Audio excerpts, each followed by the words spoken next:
Siyempre number one yung rest ng mga players na dagdagan.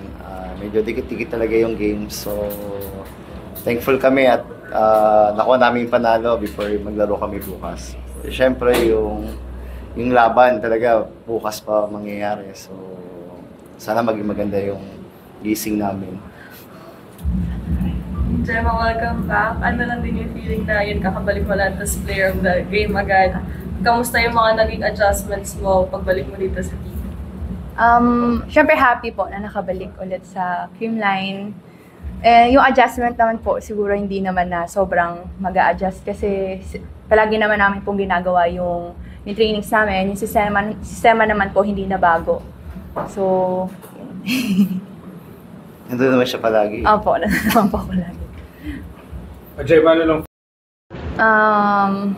Siyempre, ngayon muna, nagpapasalamat kami sa team. Siyempre, kay Lord na natapos yung game ngayon ng maganda, malinis, and maayos, maaga natapos. So, ngayon, kailangan lang namin magpahinga muna, makarecover talaga.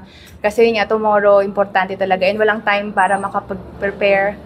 So, yun, recovery lang. Tapos, yun, kanya-kanya naman po kaming nag-scout. And hintay namin, papanoorin namin yung game na to, kung sino po yung mga kalaban tomorrow. Kailan talaga siya makalaro din muna ngayon, possibly for tomorrow? Yung decision padali naman. As long na release naman sila. So, thank you din sa PNB at nirelease sila Gemma, yung mga Tigalas. Nakalaro sila. So, talagang malaking tulong sa amin para si Gemma. Gemma, ano lang yung Alas Pilipinas din na siguro madadala mo heading in tomorrow and then future na conferences?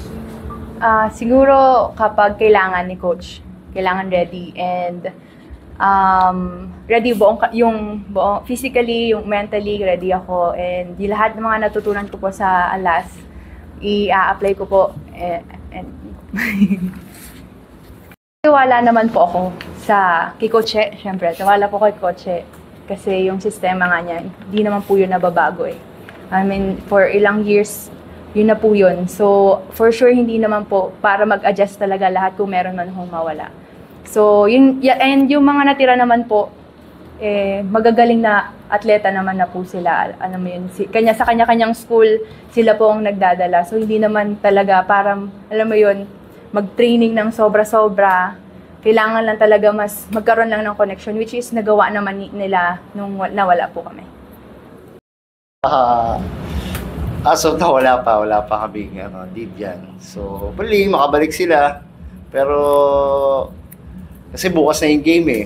So, definitely out talaga sila for tomorrow. Pero, mga healthy na sila. Yun naman yung pinakamagandang nangyari din sa amin. Okay. Okay. Thank you po.